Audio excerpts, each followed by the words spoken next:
할렐루야. 코로나19란 그런 상황에서도 차별받는 사람들이 있습니다. 바로 이주 노동자들, 쉽게 말하면 외국인 근로자들입니다. 바이러스가 만들어놓은 재난이라고 하는 상황이 그들로 하여금 차별 대우를 받게 만들고 있습니다. 이런 많이 들으셨던 것처럼 이주 노동자들 가운데 일부는 나라에 등록이 안 되었다. 그 이유 때문에 공적 마스크 구입할 수 없었습니다. 한 달이 지나서야 풀려서 구입할 수 있게 되었죠.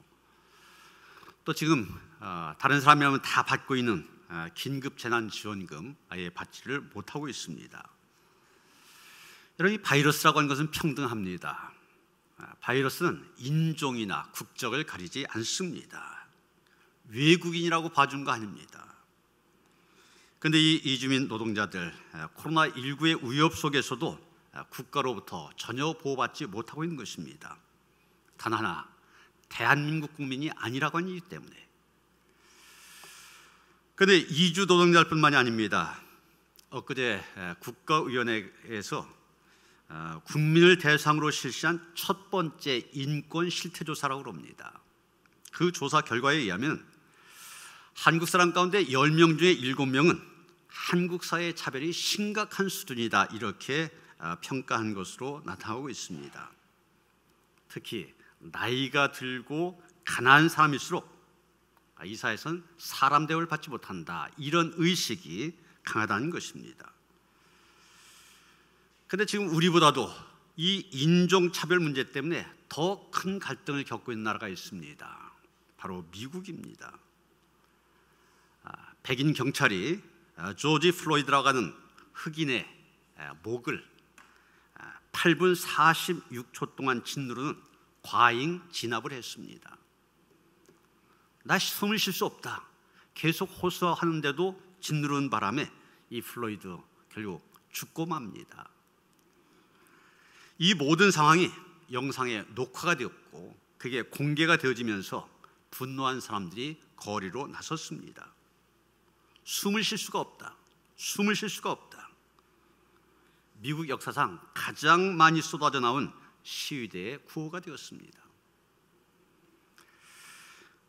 이번 코로나19 상황에서도 흑인들은 의료 서비스를 받는데 차별받는다고 하는 것이 통계 수치로 드러났습니다. 질병통제센터 자료에 의하면 코로나 환자 가운데 흑인의 비율이 타인종에 비해서 월등히 높다는 겁니다. 시카고의 경우 흑인이 인구의 30%인데 이 코로나 때문에 죽는 사망자 70%가 흑인이라는 겁니다. 루이지애나도 비슷합니다. 흑인 인구 비율이 32%인데 사망자의 70%가 흑인이라고 한 것입니다. 여러분, 이렇게 사람이 사는 곳, 그 어디든지, 심지어는 세계에서 가장 민주주의가 발달되었다, 또 인권의식이 강하다, 그렇게 알려진 미국에서조차 차별의 문제는 이렇게 심각한 것을 보게 됩니다.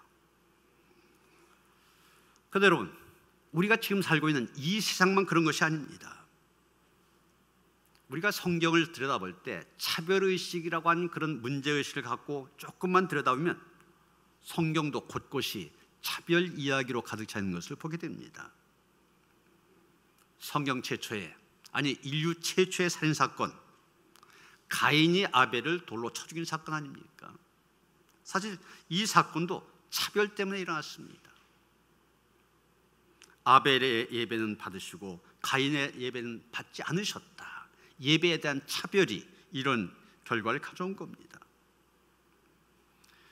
이스라엘 역사의 중심이 되는 출애굽 사건도 차별 때문에 일어난 사건입니다. 애굽의 바로가 이스라엘 백성들 차별해서 노예 취급을 했습니다. 그러자 이스라엘 백성들 고통 중에 하나님께 호소하게 되고 하나님께서는 그 호소를 들으시고 모세를 보내셔서 그들을 구원하셨던 것입니다.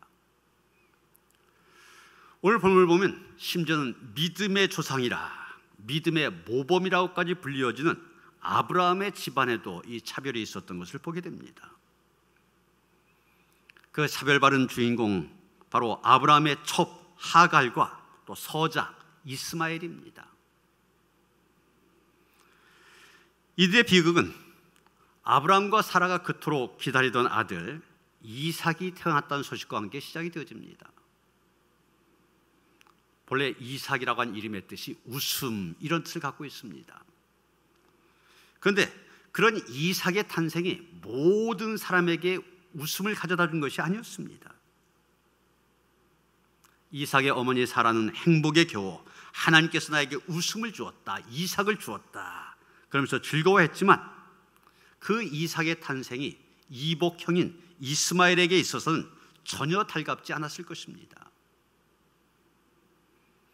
여러분, 이스마엘이 누굽니까? 하나님께서 아브라함과 사라에게 자녀를 약속해 주셨습니다. 그런데 그 약속이 쉽게 이루어지지 않습니다.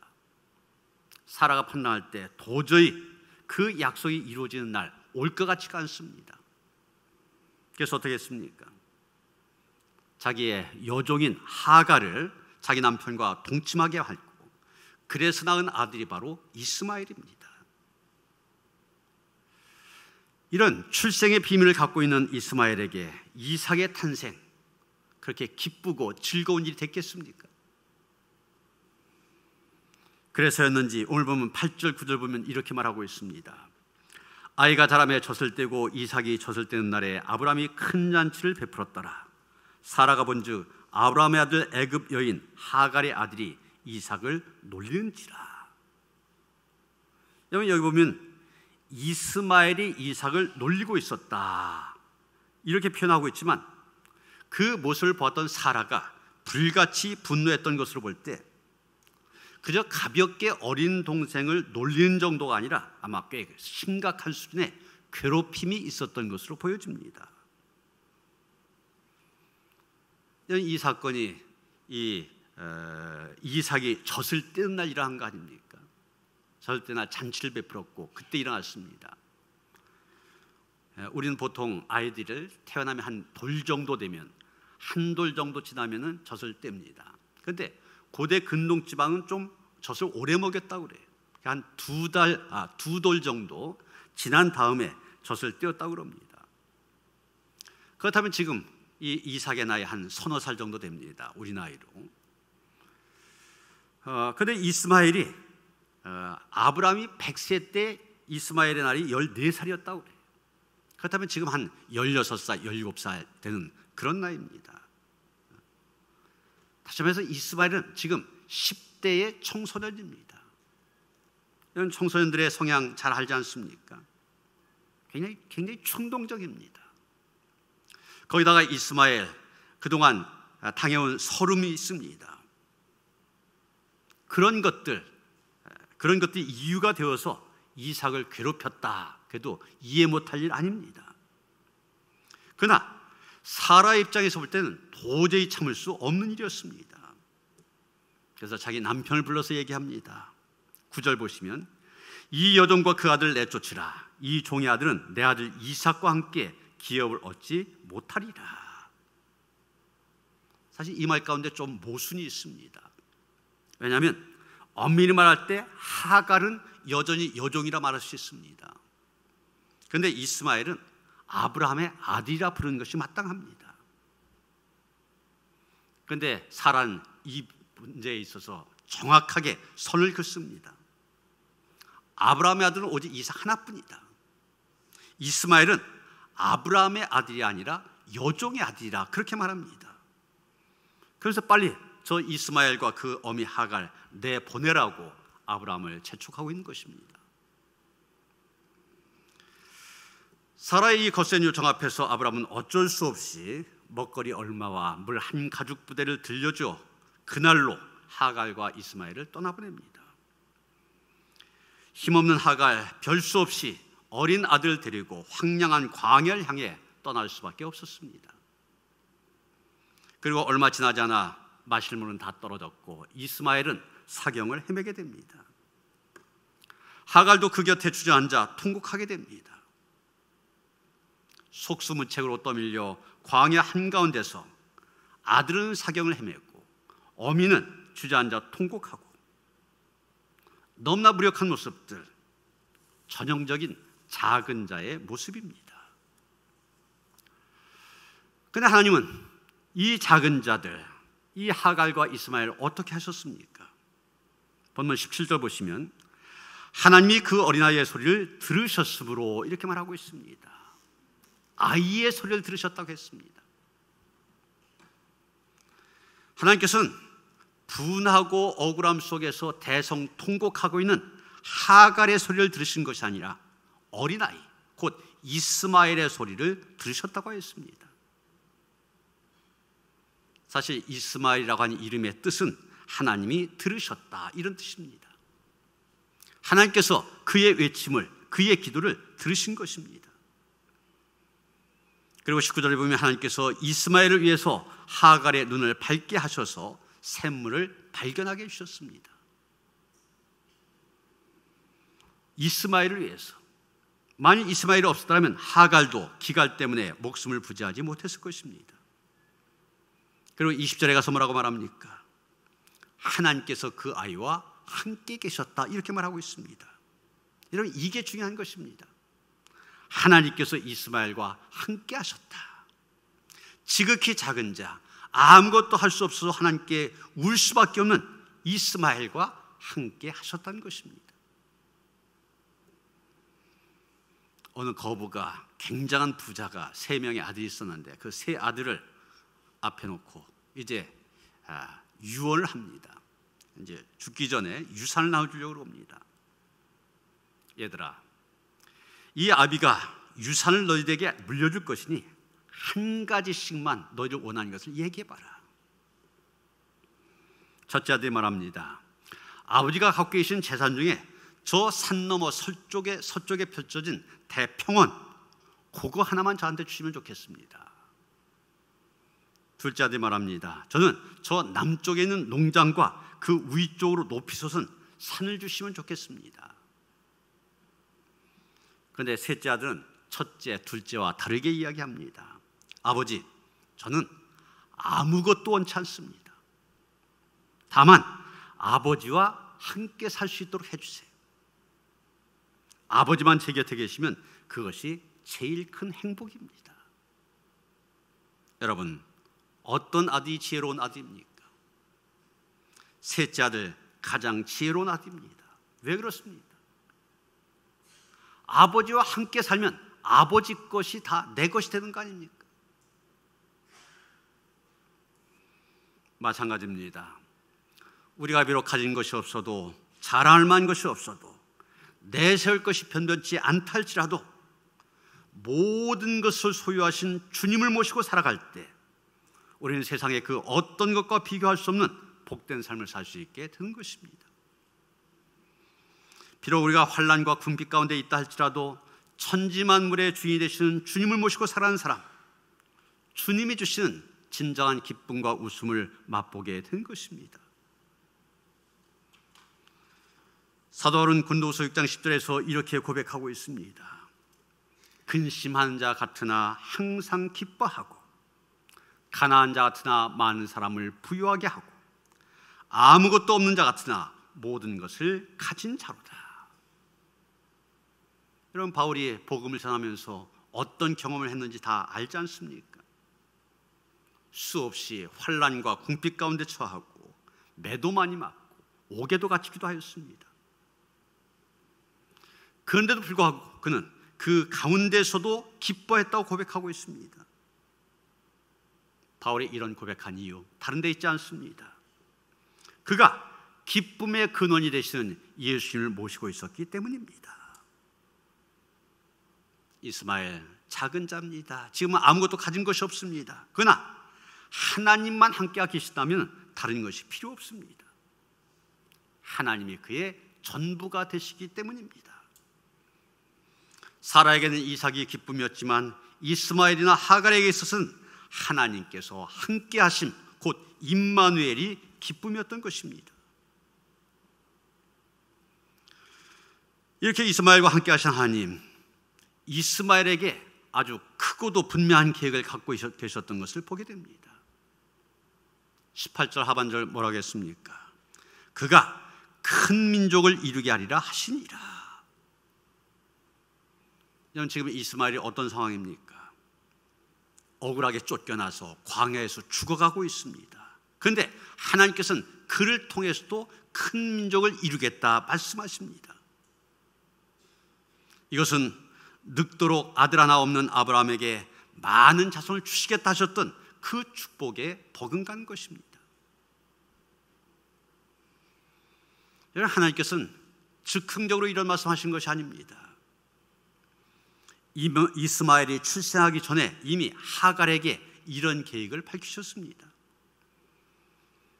창세기 16장에 보면 하갈이 임신하게 되니까 마음이 교만해지게 되고 여주인 사레를 멸시까지 하게 됩니다.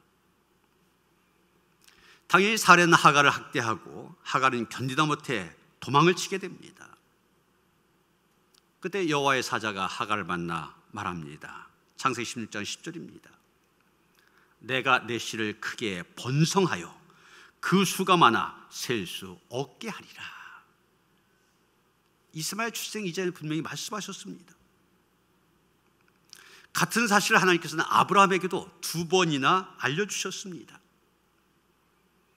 창세기 17장 20절에 보면 내가 그에게 복을 주어 그를 매우 크게 생육하고 번성하게 할지라. 그가 12두령을 낳으리니 내가 그를 큰 나라가 되게 하리라. 오늘 보면 13절에도 뭐라고 얘기합니까? 그러나 여종의 아들도 내시니 내가 그로 한 민족을 이루게 하리라. 여러분, 하나님은 계획을 세우실 때 대강대강 세우시는 분이 아닙니다. 치밀하게 세우시는 분입니다. 사전에 다 계획된 일입니다. 이스마엘 첩의 자식입니다. 더군다나 그 어머니 종, 아주 비천한 신분입니다. 아브라함이 많은 실수를 했죠. 아내를 누이라 속이기도 하고 때로는 결단해야 될 때 결단하지 못하고 우물쭈물 하기도 하고 한때는 다메섹 사람 엘리에셀을 상속자로 세우려고도 하였습니다. 하나님이 분명히 넷이 자손을 축복하시겠다 했는데 믿음이 없었기 때문에 엘리에셀을 상속자로 세우려고 하였습니다. 이런 여러 가지 실수했는데 그 여러 실수 가운데 가장 큰 실수는 이스마엘을 낳은 것입니다. 이스마엘은 실수로 태어난 존재입니다. 이스마엘은 하나님의 계획을 이루는데 장애물이 되는 존재입니다. 차라리 태어나지 않았더라면 좋았을 뻔 아이입니다. 그런데 오늘 성경 뭐라고 얘기합니까? 하나님은 이런 이스마엘에 대해서도 계획을 갖고 계셨다. 분명한 계획, 놀라운 계획을 갖고 계셨음을 얘기하고 있습니다. 여러분, 바로 그 하나님, 그래도 믿음으로 살려고 애쓴 우리들, 또 우리의 자녀 하나하나에 대해서도 놀라운 계획을 갖고 계심을 믿으시길 바랍니다. 영국 에버시라고 하는 곳에 가면은 올드 렉토리라고 불려지는 웨슬리 목사님의 생가가 있습니다. 건물이 여러분 보신 것처럼 저렇게 남아 있어서 박물관처럼 쓰여지고 있는데 이 건물에 들어가면은 몇 번 보게 되는 그림이 있습니다. 그 그림이 어떤 그림이냐면 불타는, 보시는 것처럼 불타는 목사관에서 웨슬리가 구출되어지는 그런 광경을 그린 그림입니다. 웨슬리가 6살 때, 아주 어렸을 때죠. 목사관에 불이 났습니다. 아버님 목사님이셨으니까 목사관에 살았는데 그 목사관에 불이 난 겁니다.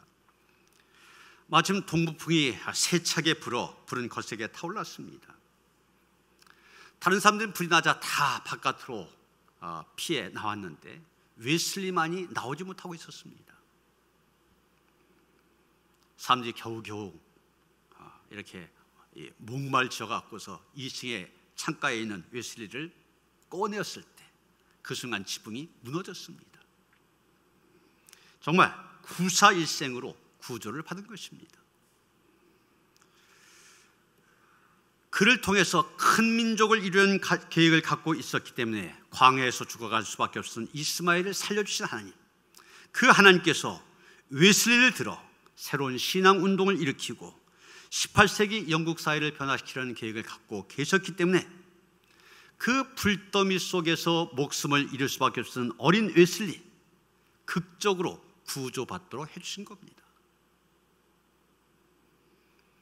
웨슬리 목사님은 평생 자신을 가리켜서 불 속에서 꺼낸 타다 남은 막대기에 이렇게 얘기를 했습니다. 이 말 속에는 중요한 뜻이 담겨 있습니다. 나는 불 속에서 완전히 다 없어질 수밖에 없었는데 하나님께서 이 감리교 운동을 하라고 꺼내주셨다. 이 고백이 이 말 속에는 담겨 있는 것입니다. 올해 6.25 70주년을 맞이하게 됩니다. 이번 주간 중에 6.25가 있기 때문에 이번 주일을 70주년 기념주일로 지킨 교회도 여럿 있습니다. 여러분, 70년 전 우리나라가 어땠습니까? 세계에서 가장 가난한 나라, 못 사는 나라였습니다. 전쟁이 일어났을 때 우리 힘으로는 도저히 전쟁을 할 수가 없습니다. 21개나 되는 나라에서 군인을 보내주고 의료진을 보내주고 그래서 전쟁을 치러야만 했습니다.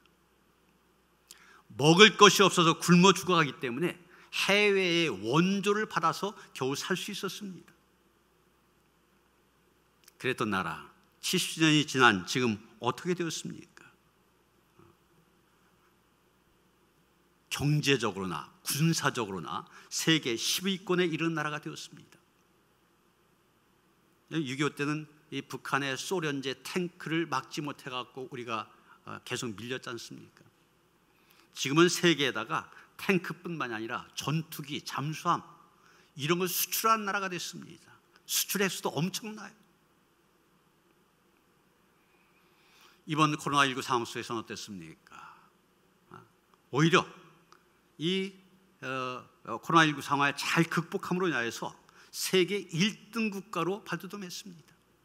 유럽보다도 미국보다도 대한민국이 최고다, 이런 나라가 됐습니다. 여러분, 우리도 마찬가지입니다.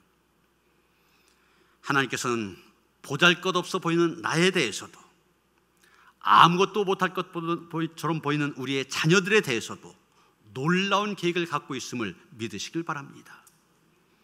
그렇기 때문에 내 인생도 내 자녀의 인생도 내 계획에 따라서 내 뜻에 따라 살도록 하려고 해서는 안 됩니다.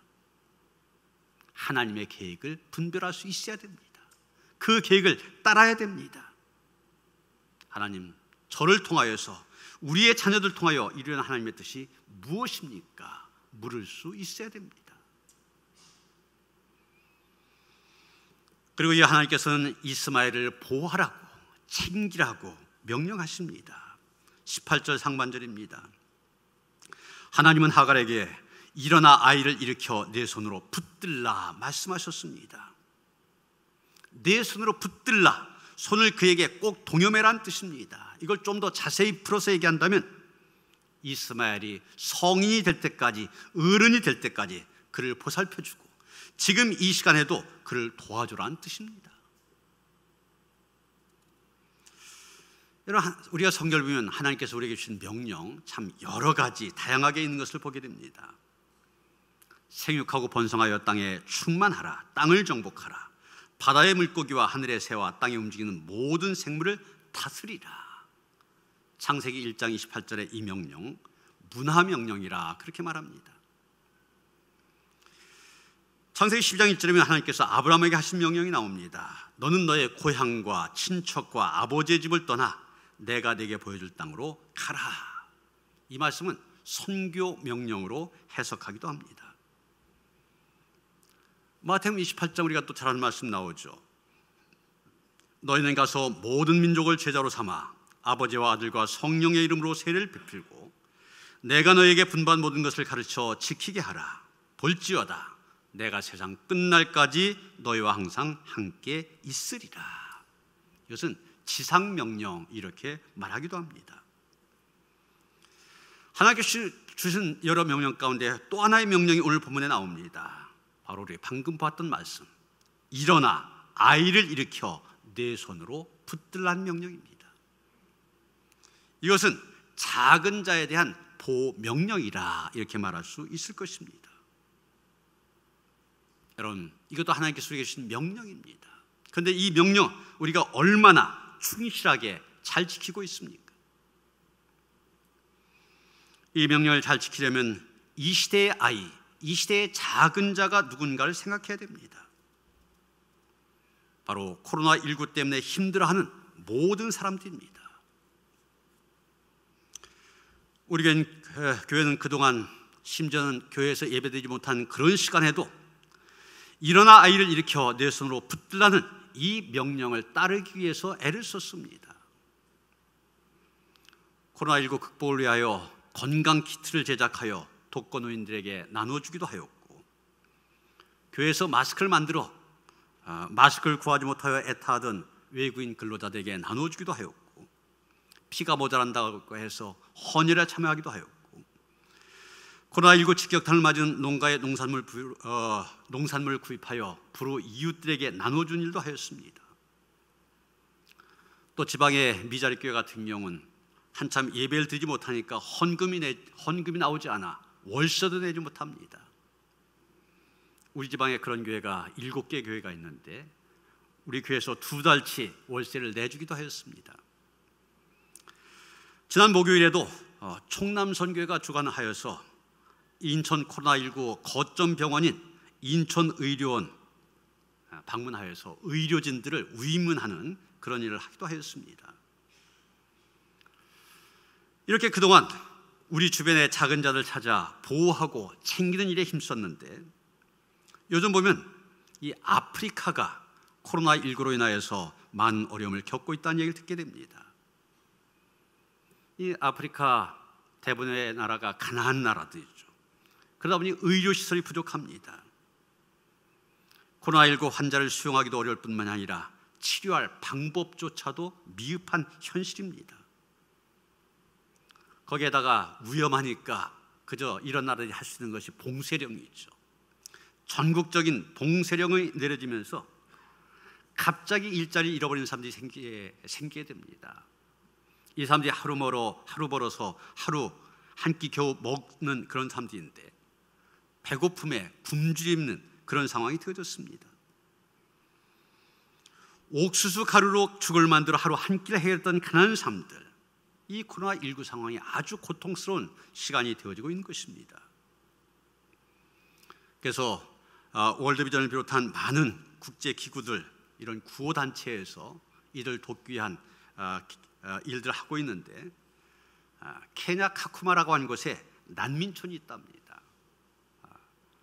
그 아프리카 주변에 이 분쟁이 많이 생기면서 난민들이 들어와서 살고 있는데, 여기는 밀집된 환경이지 않습니까? 그러다 보니까 사회적 거리두는 일이 힘들게 되고, 그래서 어떻게 저기를 도울까? 그래서 이 재사용할 수 있는 마스크를 보급하고, 또 손 씻는 일이 중요하기 때문에 손 씻는 시설을 설치하고 액체 비누를 준비해주고, 그래서 이 감염병을 퍼진 것을 방지하자, 이런 프로젝트를 진행 중인데 우리 교회도 이 일에 도움을 주려고 계획하고 있습니다. 하나님께서 말씀하십니다. 일어나 아이를 일으켜 내 손으로 붙들라. 작은 자들에게 관심을 가지라는 얘기입니다. 오늘 말씀을 보면 이방 여인 하갈, 이 명령을 충실하게 따른 것을 보게 됩니다. 샘물을 발견하고 가죽 부대에 물을 채워다가 마시게 만듭니다. 또 이스마엘이 광야에 거할 때 어머니 하갈 정성껏 뒷바라지를 했을 것입니다. 마지막 21절이면 아들을 위해서 애굽에서 아내까지 얻어주는 것을 보게 됩니다. 이 이스마엘의 이야기는 창세기 25장에도 계속되어집니다. 7절서부터 9절까지 보면 이런 말씀이 나옵니다. 아브라함의 향년이 175세라 그의 나이가 높고 기운이 다하여 죽어 자기 열조에게로 돌아가매 그의 아들들인 이삭과 이스마엘이 그를 마므레 앞 해쪽 속 소할의 아들 에브론의 밭에 있는 막벨라굴에 장사하였으니. 쫓겨났던 이스마엘인데 돌아와서 아버지의 장례에 참석합니다. 아마도 이스마엘이 상주로서 장례식을 주관하지 않았을까 생각도 하게 됩니다. 그리고 이어진 12절 말씀 보면 사라의 여종 애굽인 하갈이 아브라함에게 낳은 아들 이스마엘의 족보는 이러하고, 그러면서 이 13절부터 이스마엘의 12 아들의 이름이 나오고 있습니다. 느바옅, 게달, 앗부엘, 밉삼, 미스마, 두마, 마사, 하닷, 데마, 여둘, 나비스, 게드마. 이 12사람들 나중에는 아랍 부족의 지도자들이 되어집니다. 창세기 28장 9절에 보면 딸도 있었는데 마할랏이라는 딸입니다. 25장 17절에 가서 보면 이스마엘이 137세까지 살았다고 기록하고 있습니다. 지금 상황, 오늘 본문에서의 상황 바로 16살 때 아닙니까? 광야에서 물이 없어 죽을 뻔했던 이스마엘인데 137세까지 삽니다. 하나님께서는 계획하신 것, 약속하신 것 반드시 이루시는 분임을 우린 여기에서도 보게 됩니다. 여러분, 오늘의 본문 브엘세바, 광야를 무대로 해서 전개되고 있습니다. 어떻게 보면 오늘 우리가 살고 있는 이 시대도 광야와 같은 시대다 말할 수 있을 것입니다. 분명 우리가 살고 있는 생활 환경은 옛날과는 비교할 수 없을 정도로 굉장히 편리해졌습니다. 그러나 거칠어지고 유혹이 많고 인간성이 메말랐다, 이런 면에 있어서는 광야와 다를 바가 없습니다. 거기에 코로나19로 인하여서 우리는 더욱 광야 같은 인생을 살고 있습니다. 이 시대에도 광야에 벌어진 이스마엘과 같은 작은 자들이 많이 있습니다. 오늘 말씀을 통해 우리가 분명히 보게 된 것은 하나님께서는 그들도 챙기신다는 사실입니다. 그들도 보호하신다는 사실입니다. 그들을 통해서도 새로운 시대를 열어 가신다고 한 것입니다. 바로 그 하나님께서 우리의 하나님 되심을 믿고 광야 같은 이 시대에 버려진 작은 자들, 일어나 아이를 일으켜 내 손으로 붙들라, 하나님께서는 지금도 명령하십니다. 그 명령에 순종한 성도들 되어주시기를 주님의 이름으로 축원합니다. 하나님, 첩의 아들이요 서자였던 이스마엘, 정말 아무것도 할 수 없는 상황 속에 있던 그를 하나님께서 그의 소리를 들으셨고 그와 함께 하셨고 보호하시며 챙겨주셨습니다. 그 하나님이 오늘도 우리의 하나님이 되셔서 우리를 보호하시며 인도하신 줄 믿습니다. 더 나아가서 내가 그랬던 것처럼 너희들도 이 시대의 작은 자들을 챙기라 말씀하신 줄 믿습니다. 하나님께서 할 수 있는 능력을 우리에게 주셨으니 감당할 수 있게 하여 주시옵소서. 사명자로 살아갈 수 있도록 우리와 함께 하시옵소서. 예수 그리스도 이름 받들어 기도하였사옵나이다. 아멘.